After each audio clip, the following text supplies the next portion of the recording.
হ্যাঁ, বিজেপি দাঙ্গা করে হিন্দুদের বাড়ি ভাঙলো, বিজেপি দাঙ্গা করে মন্দির ভাঙলো, বিজেপি দাঙ্গা করে জবাই করা তরোয়ার দিয়ে হরগোবিন্দ দাস চন্দন দাসকে খুন করলো। এই মহিলার মাথাটা গেছে, আর তোষণ করতে করতে সব সীমা পেরিয়ে গেছে। মমতা ব্যানার্জি নাকি কাঠচোর, নিম গাছের কাঠ চুরি করে সে জগন্নাথ ধামে গিয়ে লাগিয়েছে। সেখানে নিম কাঠ চুরি করার দরকারটা পড়লো কেন? তিনি কিন্তু একটা জন্মগত বলতে পারেন, তিনি চোরের স্বভাবটা রয়েছে তার মধ্যে। তিনি বলেন চাকরি চুরি, বালু চুরি, পাথর চুরি, সব চুরি। আজকে আমি নতুন করে, মানে কাল পরশু হয়েছে ঘটনাটি, আমি নতুন করে শুনলাম যে জিনিসটা নিম কাঠও চুরি করেছে, নিম কাঠ চুরি করে জগন্নাথ ধামে লেগেছে। তিনি আবার বক্তব্য কি দিয়েছেন যে তার বাড়িতেও 4টে নিম গাছ আছে। তো 4টে নিম গাছ আপনার বাড়িতে আছে তো ঠিক আছে, বুঝলাম, কিন্তু আপনি কেন নিম কাঠ চুরি করে আপনি জগন্নাথ ধামে ব্যবহার করলেন? আপনি সেখানে পার্টি অফিস বানাচ্ছেন, আপনি মানুষকে বোঝাতে যাচ্ছেন যে আপনি জন্মগত চোর। এরকম কিছু কি?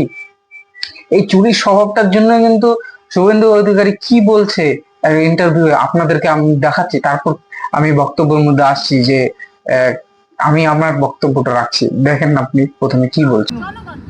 দাঙ্গাবাজদের নিয়ে সভা করছেন, ধুলিয়ানের চেয়ারম্যান দাঙ্গাবাজ, ফরাক্কার এমএলএ তার দাদা দাঙ্গায় ছিল, ফরাক্কার এমএলএ পিএফআই ব্যান অর্গানাইজেশনের প্যারেডে হাঁটে।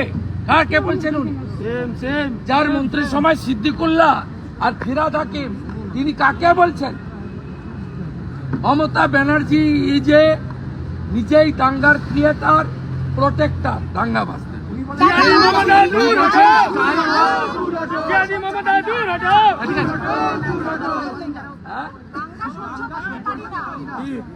যখন আমি বসিরহাট, কালিয়াচক, ধুলাগড়, লম্বা লিস্ট, সরস্বতী পূজায় যে বাধা দেয়, কুম্ভকে যে মৃত্যু কুম্ভ বলে, রাম মন্দিরের দিন তিনি মিছিল করেন, তিনি আর যাই হোক হিন্দু হতে পারেন না।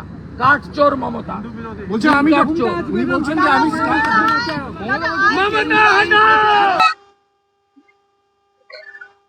শুভেন্দু অধিকারী যে বলছেন মমতা ব্যানার্জি দাঙ্গাবাজ, এই কথাটা কতটা সত্যতা আছে? আপনারা ভাবুন যে মুর্শিদাবাদে যে ঘটনাটা হলো, আর মালদার মধ্যে যে হরগোবিন্দ দাসের ফ্যামিলির মধ্যে 2জন মারা গেল, সেখানে কোনো হিন্দুকে মারতে গিয়েছে? আপনারা ভাবেন, কোনো হিন্দুকে মারতে গিয়েছে? সেখানে কারা গিয়েছে? মুসলিমরা। কাউকে হিন্দুদের পরিবার ভেতর থেকে টেনে এঁচড়ে এসে তাদেরকে মেরেছে। তাদের কি দোষটা ছিল? তারা না কোনো পলিটিক্স করে, না কোনো রাজনীতি দল করে, মানুষকে কোনো বক্তব্য দেয়, না কোনো ভাষণ দেয়। তাদের কোন দোষ ছিল? তারা হিন্দু বলে এটা দোষ ছিল তাদের? এটা একদমই নয়। তো সেই মুসলিম কমিউনিটি যে আছে, তাদের প্রশ্রয়টা কে দিচ্ছে? তাদের প্রশ্রয়টা দিচ্ছে কোন পার্টি? ওয়েস্ট বেঙ্গলে কোন পার্টি রয়েছে? মমতা ব্যানার্জি, টিএমসি নিশ্চয়ই। তো তারা কিন্তু মুসলিম কমিউনিটিকে প্রশ্রয় দিচ্ছে, দাঙ্গা করাচ্ছে। দাঙ্গা করাচ্ছে কেন বললাম আমি? কারণ হচ্ছে, যদি যেখানে দাঙ্গা লাগছে সেখানে যে পার্টি রয়েছে সে একমাত্র কন্ট্রোল করতে পারে তাদেরকে, দাঙ্গা হবে কি হবে না। মমতা ব্যানার্জি সেই দাঙ্গাটা চলে যাচ্ছে, কিন্তু তিনি কোনো তাদেরকে আটকানোর জন্য কোনো কিছু করছেই না। তাদেরকে আটকানোর জন্য কোনো কিছু হচ্ছে না।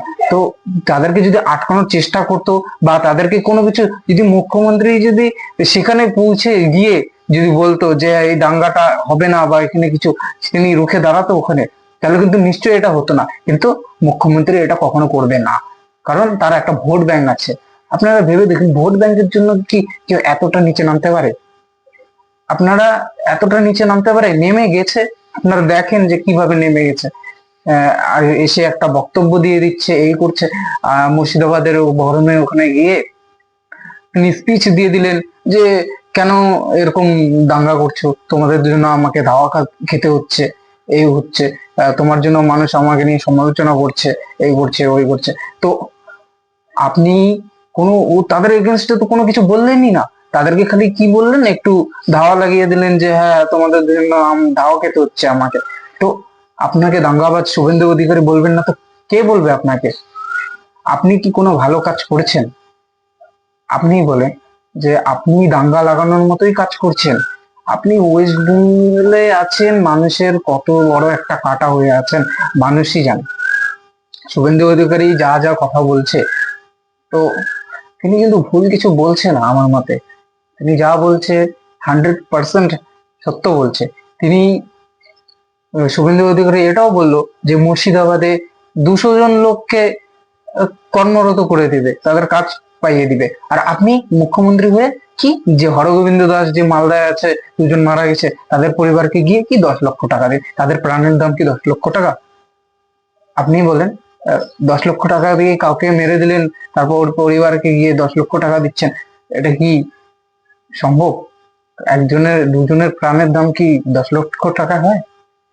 হ্যাঁ, শুভেন্দু অধিকারী মানবতার খাতিরে তাদের ফ্যামিলিকে সাপোর্ট করাতে 10 লক্ষ টাকা দিয়েছেন, কিন্তু শুভেন্দু অধিকারী তো এই দাঙ্গাকে কোনোদিনও সাপোর্ট করে না। তিনি মানবতার খাতিরে তার পরিবারকে সাপোর্ট করতে গিয়ে 10 লক্ষ টাকা দিয়েছেন। কিন্তু হরগোবিন্দ দাসের পরিবার কিন্তু মমতা ব্যানার্জির কাছে থেকে 10 লক্ষ টাকা নেয়নি। কারণ তারা জানে কোন পার্টির লোক এসে তাদের পরিবারটাকে নষ্ট করছে। এত সুন্দর একটা ফেঁপে ফুলে পরিবারটা রয়েছে, এত সুন্দরভাবে থাকতো, তো তাদের পরিবারটাকে ধ্বংস করেছে কোন পার্টির লোক, কোন পার্টি এই দাঙ্গাকে উৎসাহ দেয়, তারা নিশ্চয়ই জানে। তার জন্য তার কাছ থেকে 10 লক্ষ টাকা নেয়নি। শুভেন্দু অধিকারীর কাছ থেকে টাকাটা নিয়েছে কারণ জানে এই পার্টি হলো সাপোর্ট করে সবসময় হিন্দুদের। তা হিন্দু মুসলিমই বা করবেন কেন মমতা ব্যানার্জি?